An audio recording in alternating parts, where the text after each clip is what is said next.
Señorías del Partido Popular y de Vox, repitan conmigo. En Venezuela ha habido una intervención militar ilegal por parte de Estados Unidos. Repitan conmigo, intervención militar ilegal. La verdad es que la hipocresía con este tema ha sido repugnante. Estados Unidos bombardea a Venezuela, secuestra a su jefe de Estado y ustedes no dicen ni una sola palabra.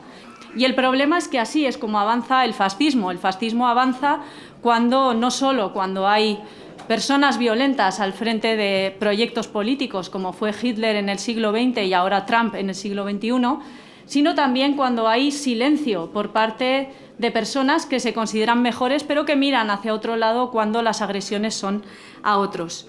Y creo, además, que toca plantarse ante el fascismo a nivel internacional. Sánchez ha de comparecer porque él y sus ministros de extrema izquierda, antes Podemos, ahora Sumar, han estado mirando hacia otra parte mientras Maduro imponía una férrea dictadura, encarcelaba y torturaba a la oposición democrática y condenaba al pueblo venezolano al exilio y a la ruina. Y mientras esto lo hacían Sánchez y sus ministros de extrema izquierda, antes y ahora, otros se han beneficiado de ese miserable compadreo y, desde luego, el señor Rodríguez Zapatero es una prueba manifiesta de ello.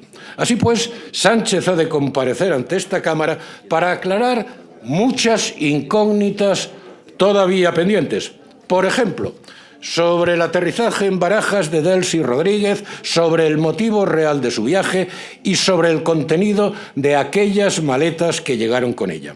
O también sobre el porqué del rescate de la compañía aérea Plus Ultra y a dónde han ido a parar los millones que costó esa operación. Sánchez ha de explicar por qué ha evitado reiteradamente formular una condena expresa de la violación de los derechos humanos llevados a cabo por el régimen de Maduro, o por qué se ha atrevido a utilizar ese repugnante eufemismo llamando retenidos a lo que son presos políticos, y ha de explicar también si el dinero de ese régimen criminal ha llegado a dirigentes o fuerzas políticas españolas.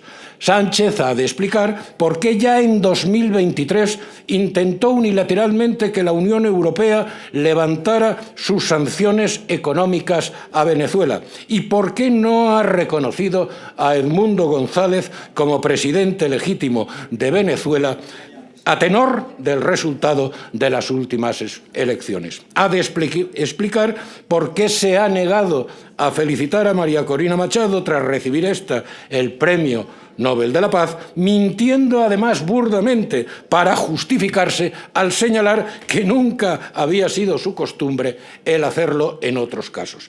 Y, por supuesto, Sánchez ha de aclarar cuál ha sido el papel real desempeñado por la Embajada de España en Caracas tras el fraude electoral perpetrado por Maduro.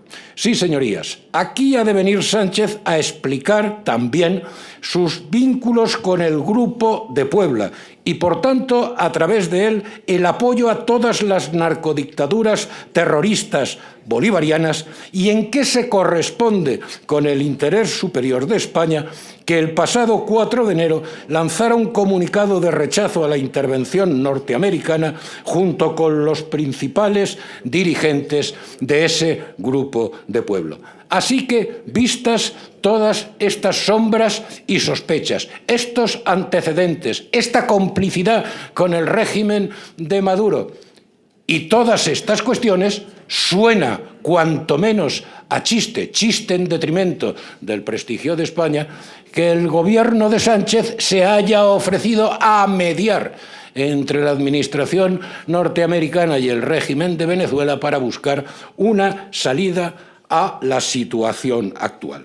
En definitiva, Sánchez ha de explicar por qué su política con Venezuela ha estado y sigue estando más pendientes de satisfacer los intereses de la extrema izquierda española que en apoyar inequívocamente la legítima lucha del pueblo venezolano por recuperar su democracia y su libertad. Democracia y libertad que hoy, tras la caída de Maduro, que Vox celebra y aplaude. Señorías, Venezuela empieza a tener mucho más cerca. Nada más y muchas gracias. Muchas gracias por ver el vídeo. No te olvides de suscribirte, darle me gusta y activar la campanita. Nos vemos en el siguiente.